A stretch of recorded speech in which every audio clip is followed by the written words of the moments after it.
Bonjour à tous et bienvenue dans le 12-45, jeudi 4 avril. Il s'oppose à la réforme défendue par le ministre de l'Éducation nationale, Jean-Michel Blanquer, pour une école de la confiance. Des enseignants qui dénoncent notamment le projet de fusion entre les écoles primaires et les collèges de secteur, ce qui menacerait les directeurs d'école. Le ministre affirme que cela n'apparaît pas dans son texte. Alors s'agit-il d'un malentendu? Que prévoit précisément la réforme? Élément de réponse, Peggy Liodno, Lisa Lemaguet et Gaël Courcel.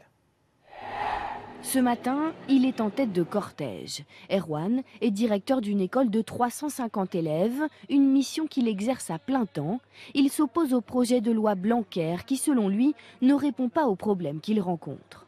Nous, ce que l'on souhaiterait, c'est que les directeurs aient plus de temps de décharge, donc pour pouvoir s'occuper de la direction d'école, des relations avec les parents, des relations avec les communes, mais pas être mise sous la tutelle d'un chef d'établissement du second degré, d'un collège qui ne connaît pas grand-chose au fonctionnement du primaire.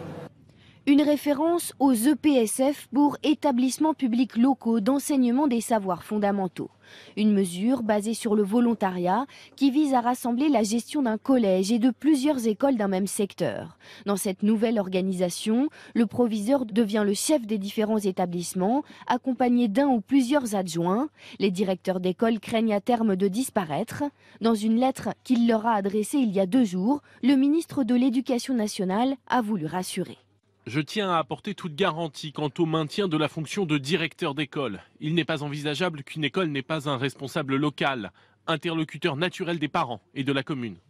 Un projet de loi qui prévoit aussi la scolarisation obligatoire dès 3 ans au lieu de 6, ou encore le recrutement d'assistants d'éducation, des étudiants qui pourront dès la 2e année de licence venir observer des cours et se former.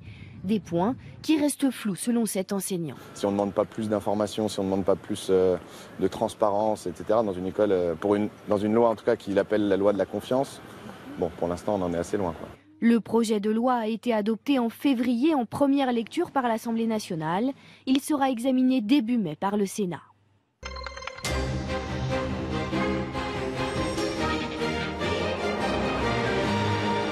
La loi Blanquer va obliger les communes à financer les écoles maternelles privées. Oui, ce sont aussi des messages qui circulent beaucoup sur les réseaux sociaux. Vous le voyez ici sur Twitter, des communes, donc l'argent public, qui vont financer des maternelles privées.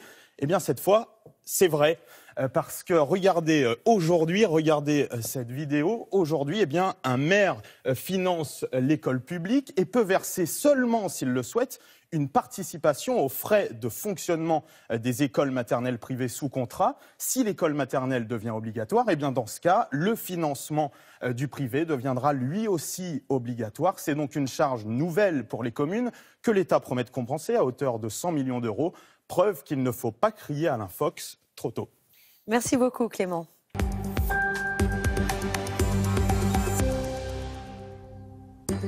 D'autres articles, notamment un qui prévoit que les étudiants en L2 pourraient remplacer les collègues absents.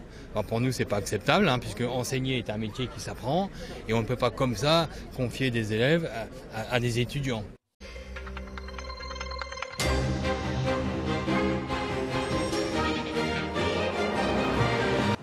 Ce jeudi, c'est jour de grève dans les écoles. Les enseignants se mobilisent contre le projet de loi Blanquer. Ils craignent une mise sous tutelle et la disparition des directeurs d'école.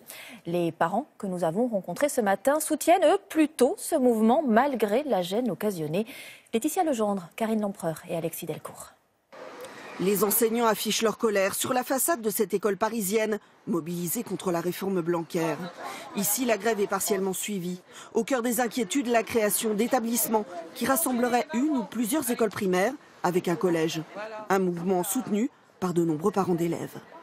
Vous imaginez un directeur pour plusieurs écoles, est-ce qu'il serait capable de savoir tout ce qui se passe dans toutes ces écoles? C'est impossible. Et il y a beaucoup de mesures qui vont être prises, qui vont rendre l'école un peu plus précaire, un peu plus difficile à gérer, où les enfants seraient moins bien accompagnés.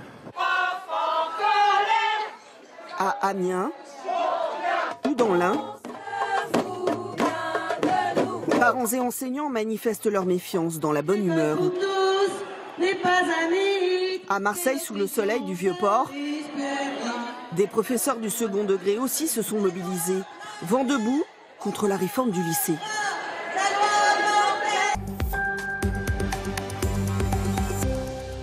Qu'est-ce qui vous fait bondir le plus dans cette fameuse loi du ministre de l'Éducation nationale? Ce sont les suppressions de postes à venir ou peut-être les regroupements des classes, par exemple, de primaire dans des établissements de collège?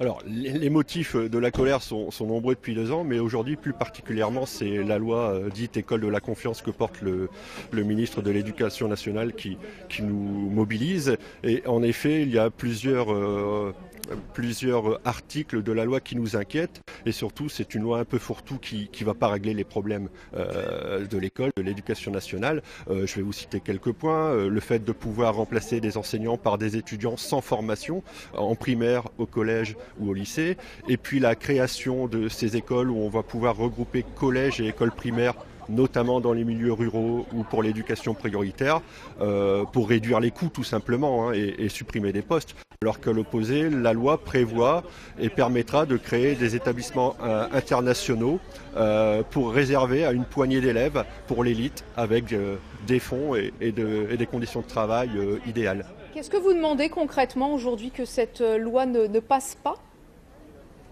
Ah oui, on demande le retrait de cette loi qui doit passer au Sénat au mois d'avril. À l'heure où on parle de grand débat dans les médias, où le grand débat est utilisé par le gouvernement et le président pour faire baisser la contestation sociale, on aimerait bien avoir un ministre qui écoute les personnels et leurs représentants, car depuis 2 ans, le ministre n'écoute pas, il fait ses lois, il avance et continue de dégrader les conditions de travail des personnels et des enseignants. Merci beaucoup Willy Leroux d'avoir été avec nous en direct. Votre message est bien passé.